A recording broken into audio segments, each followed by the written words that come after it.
Okay, today we are going to be looking at a section from page 104 to 113. Hopefully, it will be a nice quick one. The first thing to notice at the bottom of page 104 is they've just found so Rook and Silk and the governor have gone on that expedition, and they found a piece of fertile land, or land that can be used for growing food, and the governor declares it's going to be called Rose Hill, and that name is quite ironic and symbolic because Rook says that untamed place where no rose had ever grown. So it represents an attempt at civilization.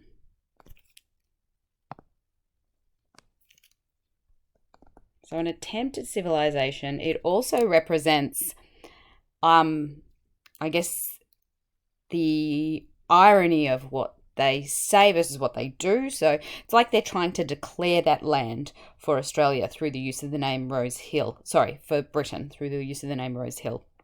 And it can represent the oppression of the Indigenous.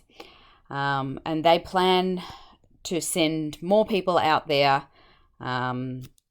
more prisoners and more soldiers, and that is going to solve their issues with growing food. And coming over to the bottom of 107, the governor talks about the natives and how it's a source of regret for him that they haven't been able to have, I guess, a relationship, conversation, intercourse, they call it. And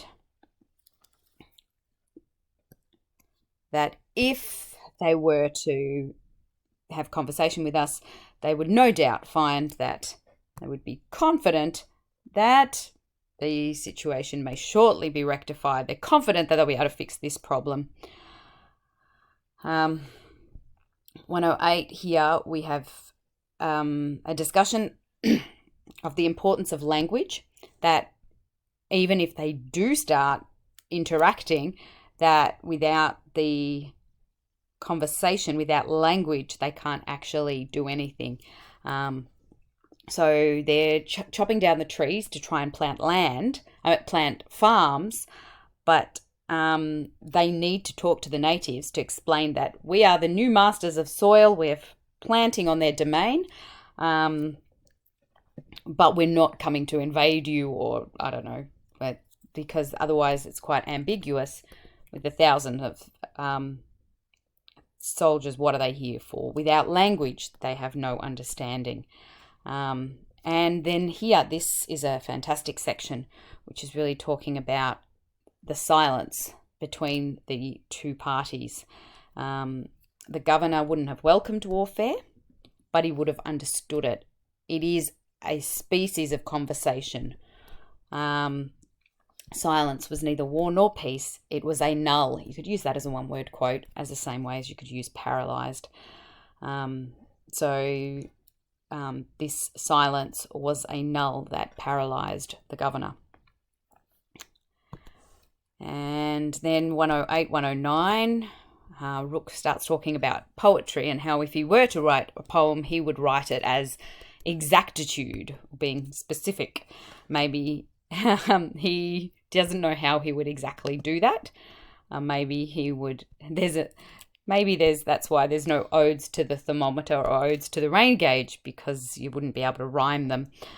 He's thinking about Silk, and maybe he could help him make a rhyme with thermometer or rain gauge, and then Gardner appears. And this is a really important section here about Lieutenant Gardner.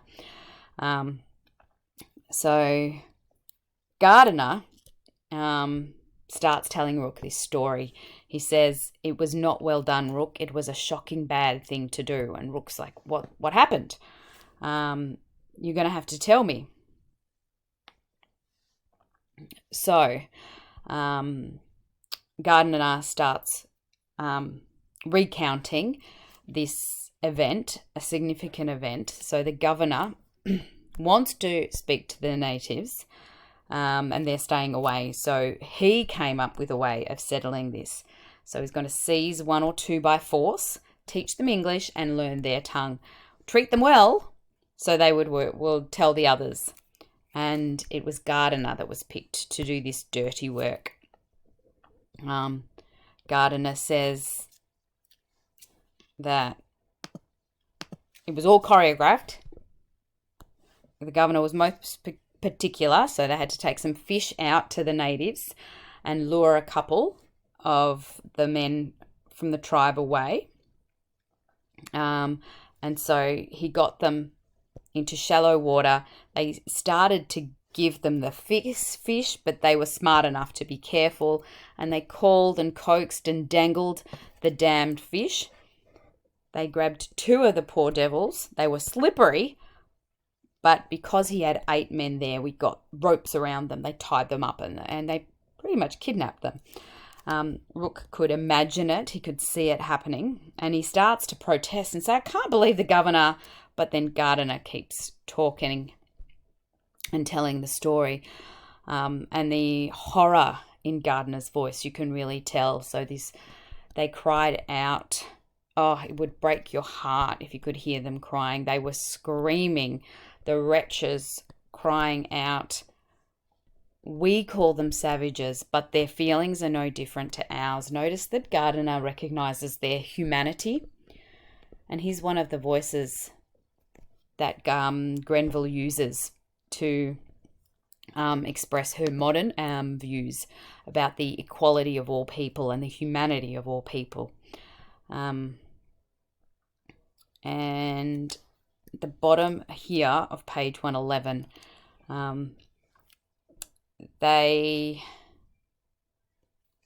so the 2 natives that they took have shackles put on them, and they are in a hut behind the governor's house now.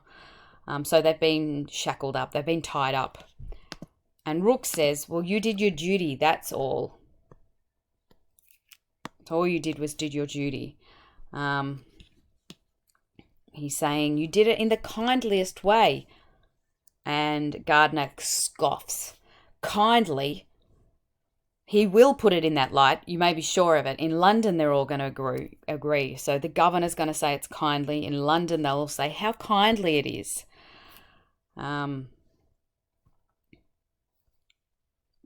And he might even get a pay rise out of it. But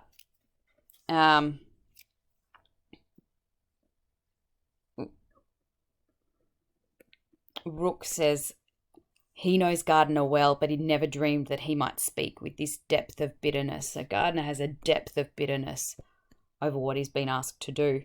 And Rook has some sharpness in him responding. And he has come to dislike the governor, the secretive, sour man, a great quote you could use there. Brought in is what the governor calls it.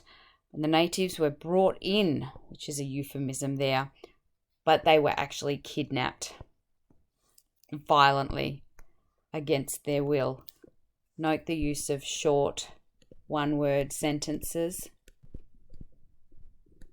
So Grenville uses these to emphasize the horror at the situation. They were wailing as if their hearts would break. And Gardiner says it was by far the most unpleasant services that I was ever ordered to execute. He was just following orders. And here, Gardiner's voice was low, ashamed. Rook thought,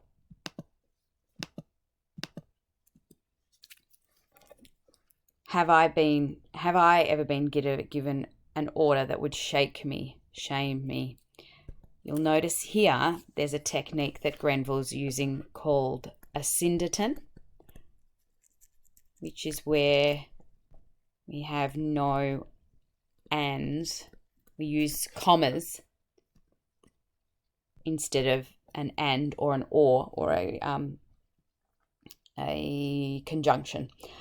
And so you could say something in your essay like, Grenville intends to highlight the chaotic emotional state of Rook at hearing of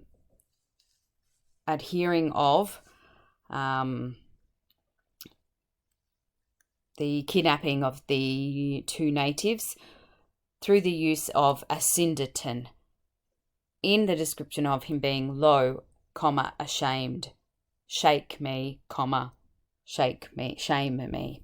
So something along that. You could link the technique name with your analysis there. And this is all, of course, foreshadowing, because later on that question of duty and morality, and it's going back to the hanging of the mutineer and forward also to what is going to happen if Rook has to make such a choice between following an order and doing what he feels is right. And Gardner says, I wish to God I had not done it. He shouldn't have given the order, but I wish to God I had not obeyed. And Gardner is shouting these words. And Rook tries to get him to be quiet. But he's emotional. The lieutenant, that one who was hanging at the end of the rope, who was hanged for disobedience, hadn't even got to disobedience. He was just talking about it. Nor had the other two. Just the words had been enough. So here it's even more important because they're at the ends of the earth. So no hint of insubordination could be tolerated. And Rook tries to tell Gardner, it's our duty as soldiers, but his friend is already going back and he's drinking, which can indicate perhaps earlier on he was drinking brandy, and he's drinking, also potentially indicating his chaotic emotional state. Yes, Mr. Rook, I know we are all servants of the governor here, and devil take any man who says different, but Rook has a question forming in his mind that he doesn't even want to hear, and that's what would I have done in the same place. Rook's life depends on obedience here, but will he have to question it? That's a foreshadowing for you there.